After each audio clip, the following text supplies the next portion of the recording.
Hello साथियों, नमस्कार। मैं राहुल सोलंकी एक बार फिर आप सभी का स्वागत करता हूं अपने इस छोटे से प्लेटफॉर्म समर्पण क्लासेस पर। और मुझे उम्मीद है कि आप बहुत अच्छे होंगे और अपनी तैयारी को सभी लोग बहुत ही बेहतर तरीके से कर रहे होंगे। तो चलिए, आज मैं आप सभी के लिए जो रेडियो ऑपरेटर वाले बच्चे हैं उनका जो एग्ज़ाम होने वाला है, तो वो सभी लोग अपनी तैयारी बहुत बेहतरीन तरीके से इस समय सभी लोग तैयारी में लगे हुए हैं। तो आप लोगों के लिए ये जो मेरी रेडियो ऑपरेटर वाले बच्चे हैं, लगभग सेकंड लास्ट वीडियो मानिए, क्योंकि आगे फिर मैं जो अगली वीडियो लाऊंगा आपकी वो होगी वो कि हमें एग्ज़ाम हॉल में के अंदर जो एग्ज़ाम है वो अटैम्प्ट कैसे करना है। और इसमें मैं बात करूंगा कि आपका जो अब ये बचे हुए हैं लगभग 8 से 10 दिन, तो इसमें हमें ये देखना है कि अब हमें क्या करना चाहिए, कैसे कैसे अब लास्ट मोमेंट में अपनी जो तैयारी है इसको हम एक धार दें, मतलब कैसे अब करना चाहिए। क्योंकि बहुत सारे बच्चों के कमेंट थे कि सर अब हमें कुछ भी समझ में नहीं आ रहा है कि हम इस समय कैसे तैयारी करें अपनी, कि क्या करना चाहिए, क्योंकि हमारी समझ में डर भी बहुत लग रहा है बच्चों को। तो चलिए बच्चों, मैं शुरू कर लेता हूँ कि सबसे पहले तो बता दूँ कि डरने की आपको इसमें कोई भी बात नहीं है, क्योंकि डर उन्हीं बच्चों को लगता है दरअसल जो मेहनत से तैयारी करते हैं। तो यहाँ डरने की आपको बात नहीं है, तो आपके लिए बहुत अच्छी बात है। जो बच्चे तैयारी नहीं करते तो उन्हें डर भी नहीं लगता है, ठीक है। तो ये आपके लिए बहुत अच्छी प्लस पॉइंट की बात है कि आपने बहुत अच्छी तैयारी करी। और जो जितनी अच्छी तैयारी करता है डर उसे उतना ही ज़्यादा लगता है, क्योंकि पूरी मेहनत से तैयारी करता है तो डरता तो है ही, ठीक है। तो चलिए बात कर लेते हैं कि लास्ट मोमेंट चल रहा है हमारा, तो हमें अब कैसे क्या क्या क्या करना चाहिए।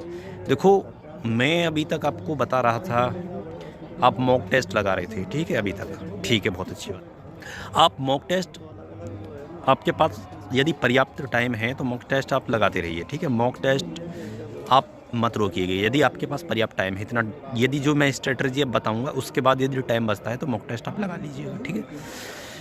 सबसे पहले आपको करना है कि अब आपको इन 8-10 दिन में जो बचा हुआ टाइम है इसमें आपको जितने भी सब्जेक्ट आपने अभी तक पढ़े हैं उन सबका एक हमें क्विक रिवीजन की यहाँ ज़रूरत पड़ेगी, क्योंकि रिवीजन के बगैर यदि हम जाएंगे मॉक लगा के तो हमें दिक्कत आ सकती है। तो हमें रिवीजन कैसे करना है, जैसे मान लीजिए हमें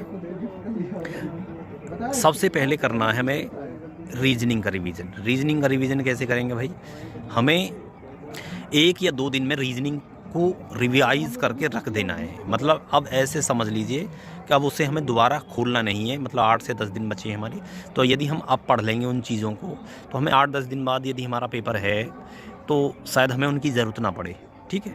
और यदि उसमें कोई ऐसा टॉपिक है, कोई ऐसी चीज़ है या कोई ऐसा फॉर्मूला है कि आपको लगता है कि मैं उसे एग्ज़ाम के टाइम पे देख के जाऊँगा, तो उसे अलग थोड़ा सा उसे हाईलाइट कर लीजिएगा अलग से अपने तरीके से, तो उसे उस दिन आप देख लीजिएगा, ठीक है। तो आप सबसे पहले रीजनिंग को 1 दिन या 2 दिन में बिल्कुल कंप्लीट करके रख दीजिएगा।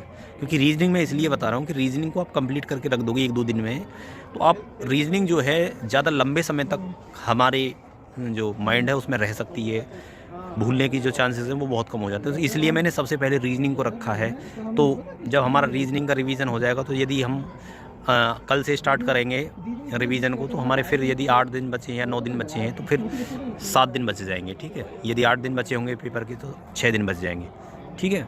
तो रिवीजन में हम कंप्लीट में क्या क्या देखेंगे, सारे फॉर्मूलेज, हर टाइप के कुछ जो रीजनिंग में नए टाइप के क्वेश्चन रहते हैं जिनमें हमें बार बार ज़रूरत पड़ती है, उनके तरीके करने के कैसे होंगे, ठीक है। जो भी तुम्हें प्रॉब्लम पैदा करती है चीज़ें, तो उन सबको हम यहाँ देख के चलेंगे कि भाई हमें रीजनिंग में क्या क्या ज़रूरत पड़ेगी, ठीक है। तो 2 दिन में रीजनिंग को बिल्कुल कंप्लीट करके एक तरफ रख दीजिएगा। ये सोचिए कि अब मैं इसे दोबारा नहीं पढ़ूंगा, अब सीधा पेपर इसमें देने जाऊंगा, ठीक है। फिर उसके बाद आप मेरे हिसाब से जो मैं बताऊंगा आपको, 3 दिन के अंदर जो है वो अपने मैथ को कंप्लीट करके रख दो, ठीक है। फिर जो मैथ में जो भी कंप्लीट करने के लिए आपको फॉर्मूले वगैरह और सारी चीज़ें अपनी एक बार रिवाइज़ करनी है 2 से 3 दिन में, उन्हें सबे कर लो। क्विक रिवीजन में जो अलग टाइप के क्वेश्चन थे जिनमें दिक्कत होती थी उन्हें सबे कर लो। यदि 3 में नहीं होता तो 4 में कर लो, ठीक है। जैसे भी आपकी हो जाए, जैसी भी स्थिति है, जैसे भी आपने तैयार किया हो पहले से, तो वो आपके ऊपर डिपेंड है, ठीक है। 1-2 दिन आपका आगे पीछे हो जाए तो कोई दिक्कत नहीं है।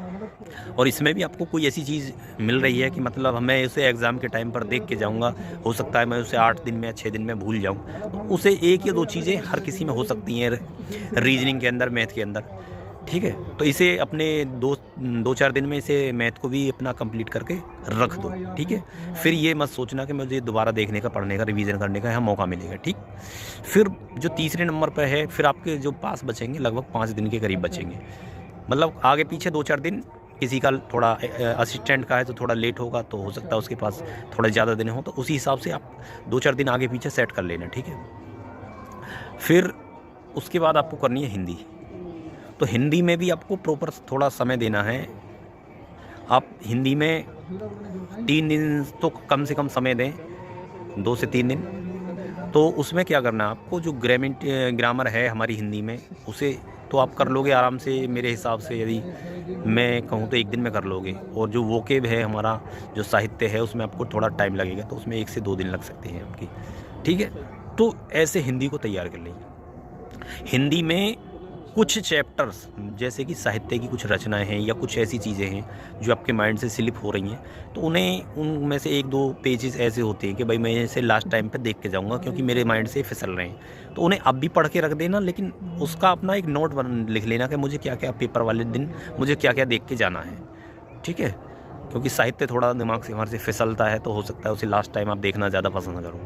तो हिंदी को भी अपना ऐसे ही नोट्स बना के रख दो, और जो जीके है उसे आप पढ़ते नहीं, ठीक है। पेपर के 1 दिन पहले तक ही तैयारी करनी है आपको, ठीक है। जैसे मान लीजिए आपका परसों पेपर है, तो सिर्फ आज ही पढ़ाई करें शाम तक, कल पढ़ाई नहीं करें। कल पूरा प्रॉपर रेस्ट लें और प्रॉपर तरीके से आप सोएं, ठीक है। क्योंकि आपकी जो मेहनत है 1 साल 2 साल पुरानी, वही काम आएगी। आपकी 1-2 दिन पढ़ी हुई मेहनत यहाँ ज़्यादा कुछ काम नहीं आने वाली। बाकी यदि कोई ऐसा कोई टॉपिक होता है, या कोई थोड़ा बहुत करंट देखना चाहता है कि हाँ भाई मैं करंट देख लूँ, तो आप करंट वगैरह वहाँ देख सकते हो, जो 1 दिन पहले देखते हैं। बाकी पढ़ने की कोई ज़्यादा ज़रूरत है नहीं।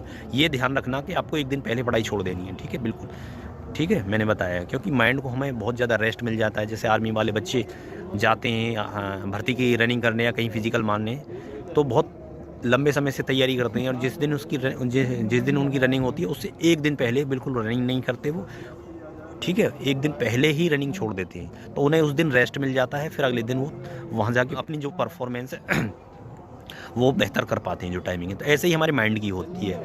यदि अब आप 1 दिन उसे रेस्ट देंगे और उसके बाद उससे काम लेंगे, तो थोड़ा सा उसका ज़्यादा इफ़ेक्ट वहाँ ज़्यादा देखने को अच्छा मिल सकता है, ठीक है। तो ये तो रही आपकी एक बहुत अच्छी स्ट्रेटजी, हमें कैसे कैसे किस क्रम से अपने जो सब्जेक्ट है तैयार करके यहाँ रखने हैं, और अब अपनी जो तैयारी है उसे समाप्ति की ओर ले जाएं, ठीक है। जो जल्दी से जल्दी उसे अब ख़त्म करने की उस पे आ जाएं कि मतलब अब हम इसका रिवीजन कर करके इसे हमें रखना है, और ज़्यादा इसे फैलाएं ना आप, क्योंकि फिर समेटना थोड़ा भारी हो जाता है, ठीक है। तो चलिए, खुश रहिए, मस्त रहिए, ऐसे ही मुस्कुराते रहिए। और एक वीडियो में अब आपको जो लाऊंगा, वो लास्ट वीडियो होगी, वो होगी आपको पेपर आपको एग्ज़ाम हॉल के अंदर कैसे अटेम्प्ट करना है, ठीक है। तो इस पर होगी। यदि आपको कुछ और पूछना है, तो आपको कुछ और लगे कि आप एक वीडियो उस पर बनाइए किसी टॉपिक पर, तो आप मुझे कमेंट में मैसेज कर देना, तो मैं उस चीज़ को आपको अच्छे से डिस्क्राइब करके यहाँ समझा सकूँगा, ठीक है। तो मेरा सभी को नमस्कार, जय हिंद।